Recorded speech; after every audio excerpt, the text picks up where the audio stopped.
Shalom kekasih Tuhan, saya percaya hari ini kekasih Tuhan masih tetap semangat di dalam Tuhan.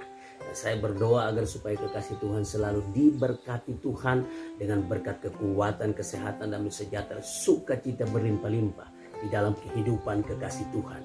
Hari ini kita akan belajar dari satu tema firman Tuhan, yaitu kemenangan menyertai orang yang taat. Nah, sebelumnya mari sama-sama kita berdoa. Terima kasih Bapa di sorga, kami mau belajar firman Roh Kudus, berikan bagi kami hikmat akal budi supaya kami dapat mengerti firman Tuhan yang sebentar kami akan pelajari. Dan biarlah firman itu menjadi kekuatan di dalam kehidupan kami. Di dalam nama Tuhan Yesus kami berdoa dan mengucap syukur, haleluya, amin. Kemenangan menyertai orang yang taat. Kita buka di dalam Hakim-Hakim 7 ayat yang ke-16 sampai dengan ayat yang ke-22. Kita akan melihat ayat per ayat di sana. Nah, kekasih Tuhan, kalau kita melihat di dalam konteks Hakim-Hakim 7 ayat yang ke-16 sampai dengan ayat yang ke-22, kita menemukan di sana bahwa Gideon membangun sistem dan strategi yang membawa orang Israel memperoleh kemenangan melawan orang Midian pada saat itu.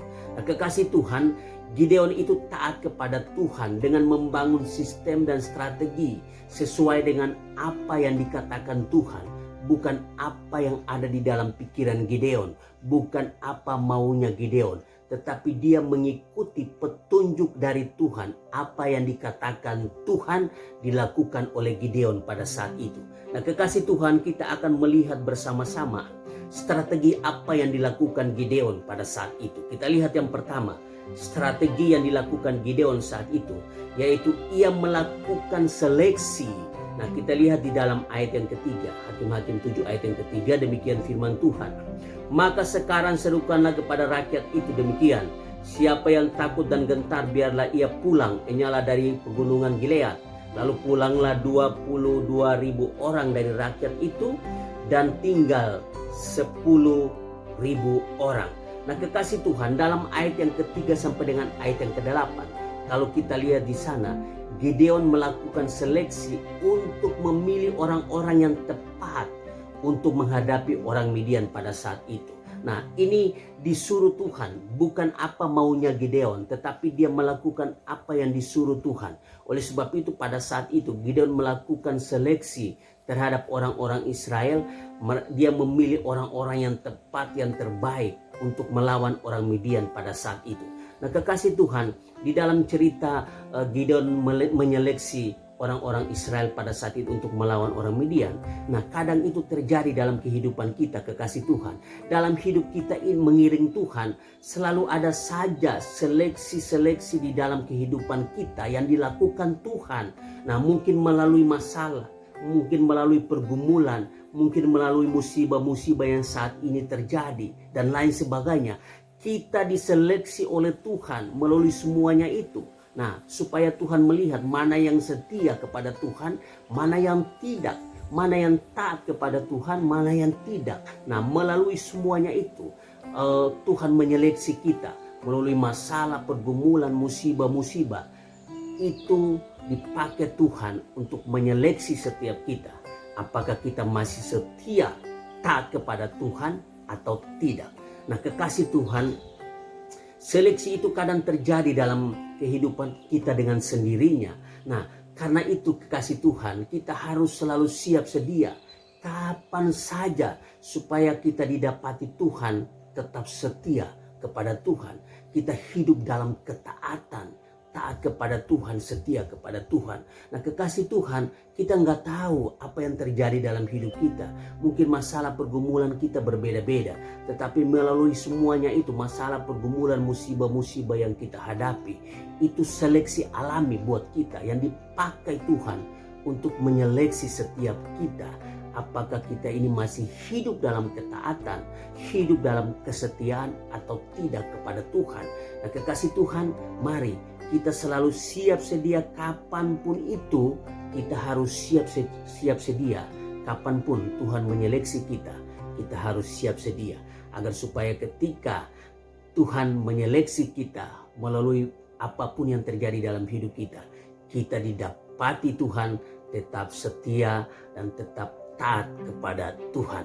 Nah, kekasih Tuhan, kalau kita ini taat kepada Tuhan, setia kepada Tuhan, maka kemenangan Tuhan akan berikan kepada kita. Nah, Gideon melakukan seleksi karena disuruh Tuhan untuk melawan orang Midian. Maka saat ini pun Tuhan akan menyeleksi setiap kita. Melalui semua peristiwa-peristiwa yang terjadi dalam hidup kita, Tuhan menyeleksi setiap kita. Apakah kita masih setia kepada Tuhan atau tidak? Apakah kita masih taat kepada Tuhan atau tidak? Siap sedia selalu dan kapanpun kekasih Tuhan. Kita harus tetap siap sedia untuk diseleksi Tuhan.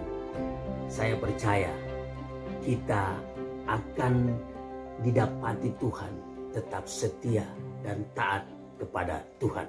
Nah, kita lihat yang kedua, strategi apa yang dilakukan Gideon untuk melawan orang Midian pada saat itu. Nah, yang kedua yaitu dia memimpin di garis depan. Nah, kekasih Tuhan, kita lihat di dalam ayat yang ke-17 sampai dengan ayat yang ke-18. Demikian firman Tuhan. Dan berkatalah ia kepada mereka, perhatikanlah aku dan lakukanlah seperti yang kulakukan. Maka apabila aku sampai ke ujung perkemahan itu, haruslah kamu lakukan seperti yang kulakukan. Ayat yang ke-18. Apabila aku dan semua orang yang bersama-sama dengan aku meniup sangkakala, maka haruslah kamu juga meniup sangkakala sekeliling seluruh perkemahan itu. Dan berseru demi Tuhan dan demi Gideon. Nah, kekasih Tuhan, dalam kedua ayat ini, Gideon itu memimpin langsung pasukannya untuk melawan orang Midian pada saat itu. Dia berdiri di garis depan. Dia berdiri di paling depan, bukan di belakang, kekasih Tuhan. Gideon ini luar biasa. Dia langsung memimpin pasukannya dengan berdiri di depan, di garis depan. Dia memimpin langsung. Nah, kekasih Tuhan, ini artinya bahwa dia siap menerima risiko apapun sebagai seorang pemimpin untuk menyelamatkan rakyatnya, untuk menyelamatkan umat yang dipimpinnya. Nah, kekasih Tuhan, Gideon sudah siap menerima apapun risiko yang akan terjadi. Kenapa? Karena dia berdiri langsung di garis depan. Dia memimpin langsung pertempuran peperangan pada saat itu. Itu artinya dia siap menerima risiko apapun sebagai seorang pemimpin. Nah, kekasih Tuhan, ini luar biasa. Dia bukan pengecut. Gideon ini bukan pengecut, bukan ngomong doang. Kerjanya hanya suruh-suruh, bukan, kekasih Tuhan. Tetapi dia berdiri di depan, turun tangan langsung Gideon.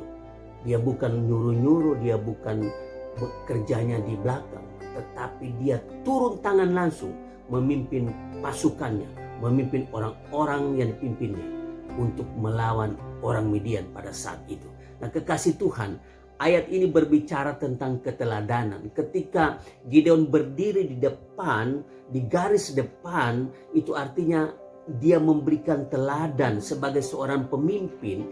Gideon memberikan teladan bagi orang-orang yang dipimpinnya. Gideon menjadi contoh keteladanan bagi umat Israel. Nah, ini yang diberikan oleh Gideon. Dia berikan teladan, kekasih Tuhan. Seorang pemimpin itu harus berikan teladan, keteladanan. Dia menjadi contoh bagi orang yang dipimpinnya. Nah, kekasih Tuhan, kita ini adalah pemimpin-pemimpin. Tanpa kita sadari, kita ini adalah orang pemimpin-pemimpin. Tuhan mempercayakan kita untuk menjadi pemimpin yang harus memberikan dan menjadi teladan dimanapun kita berada dan kepada semua orang. Nah, kekasih Tuhan, mungkin di tempat pekerjaan kita, dimanapun kita berada, kita harus jadi teladan. Nah, kekasih Tuhan, kita adalah pemimpin-pemimpin. Dipercayakan Tuhan sebagai pemimpin. Kita harus jadi teladan kepada siapapun dan dimanapun kita berada. Kita harus jadi teladan di dalam kebaikan dan di dalam kebenaran, di dalam ketaatan, di dalam kesetiaan. Kita harus jadi teladan, kekasih Tuhan, kepada siapapun dan dimanapun kita berada. Ketika kita hidup menjadi teladan, maka jalan hidup kita itu disertai Tuhan dan kita akan mengalami kemenangan demi kemenangan di dalam kehidupan kita. Nah, kekasih Tuhan, teladan ini penting sebagai seorang pemimpin, apalagi pemimpin rohani. Kita harus menjadi teladan dimanapun kita berada. Teladan di dalam kebaikan, teladan di dalam kebenaran, teladan di dalam kasih, teladan di dalam kesetiaan, ketaatan. Kita harus jadi teladan. Nah, kekasih Tuhan, Gideon sudah melakukan ini. Dia berdiri di garis depan, memimpin langsung pasukannya. Ini berbicara keteladanan. Oleh sebab itu, kekasih Tuhan, mari kita jadi teladan dalam hidup kita dimanapun kita berada. Baik itu di kantor, baik itu di tempat pekerjaan kita, baik itu dimanapun kita berada. Tuhan ingin agar supaya kita menjadi teladan di dalam kasih, di dalam kebaikan, di dalam kebenaran, di dalam ketaatan dan kesetiaan. Itu yang diinginkan Tuhan dalam kehidupan kita. Ketika kita menjadi teladan, maka kemenangan demi kemenangan akan terjadi dalam kehidupan kita. Nah, kita akan melihat yang ketiga, kekasih Tuhan, strategi apa yang dilakukan oleh Gideon. Yang ketiga, dia mengatur peperangan. Wah, luar biasa. Dia sudah berdiri di depan, di garis depan. Dan bukan hanya itu, dia juga mengatur langsung peperangan itu. Nah, kita lihat di dalam ayat yang ke-21 sampai dengan ayat yang ke-22. Demikian firman Tuhan. Sementara itu tinggallah mereka berdiri masing-masing di tempatnya sekeliling perkemahan itu. Tetapi seluruh tentara musuh menjadi kacau balau, berteriak-teriak dan melarikan diri. Ayat yang ke-22. Sedang ke-300 orang itu meniup sangkakala. Maka di perkemahan itu Tuhan membuat pedang yang seorang diarahkan kepada yang lain. Lalu larilah tentara itu sampai ke Betsita, ke arah Sesera, sampai ke pinggir Abel Mehola dekat Tabat. Nah, kekasih Tuhan, dalam ayat-ayat ini Gideon mengatur langsung peperangan. Ketika kapan meniup sangkakala, bagaimana caranya menyerang, berdiri di mana, itu semuanya diatur langsung oleh Gideon pada saat itu. Nah, tetapi jangan lupa bahwa yang menjadi panglima perang pada saat itu bukan Gideon, tetapi Tuhan sendiri yang menjadi panglima perang atas orang Israel pada saat itu. Gideon hanya dipercayakan Tuhan untuk mengatur apa yang dikatakan Tuhan, untuk mengatur apa yang diinginkan Tuhan. Tuhan menyuruh dia untuk mengatur. Gideon hanya mengatur pasukannya, kapan meniup sangkakala, di mana harus berdiri dan sebagainya. Tuhan menyuruh dia untuk mengatur, tetapi yang menjadi panglima perang pada saat itu yaitu Tuhan sendiri yang berperang menggantikan mereka. Nah, kekasih Tuhan, kembali lagi, ini semua karena ketaatan Gideon kepada panglima perang itu, yaitu Tuhan sendiri. Gideon kembali lagi, dia taat apa yang dikatakan Tuhan. Nah, kekasih Tuhan, peperangan ini dilakukan demi Tuhan, karena Tuhan dan untuk Tuhan. Gideon hanya taat kepada Tuhan, taat kepada apa yang dikatakan Tuhan. Dia lakukan apa yang diinginkan dan dikatakan Tuhan. Gideon ini hanya taat kepada Tuhan. Semua peperangan ini hanya untuk Tuhan, demi Tuhan dan karena Tuhan. Nah, kekasih Tuhan, apa yang terjadi, kita lihat apa yang terjadi terhadap Gideon dan orang Israel pada saat itu. Ketika mereka menghadapi orang Midian, kekasih Tuhan, Gideon dan pasukannya mengalami kemenangan. Musuh terpukul kalah pada saat itu. Orang Midian kalah, mengalami kekalahan, dipukul kalah oleh orang Israel pada saat itu. Nah, kekasih Tuhan, ini yang sangat luar biasa. Kalau kita ingin dan berharap kemenangan terjadi dalam hidup kita, maka kita harus taat kepada Tuhan, kekasih Tuhan. Kita harus taat dan setia kepada Tuhan. Seperti Gideon, dia taat dan setia kepada Tuhan. Apa yang dikatakan Tuhan, apa yang diinginkan Tuhan, dia hanya melakukan, kekasih Tuhan. Dia hanya melakukan itu di dalam kehidupannya ketika dia menghadapi orang Midian pada saat itu. Nah, kekasih Tuhan, ketaatan itu berbicara selalu siap sedia, diseleksi oleh Tuhan. Kapanpun diseleksi Tuhan, selalu siap sedia. Dan juga ketaatan itu berbicara berdiri di garis depan untuk menjadi teladan.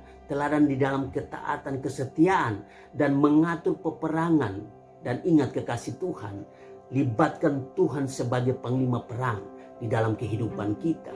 Nah, kekasih Tuhan, kalau 3 hal ini kita lakukan dalam hidup kita, maka kemenangan akan terjadi di dalam kehidupan kita.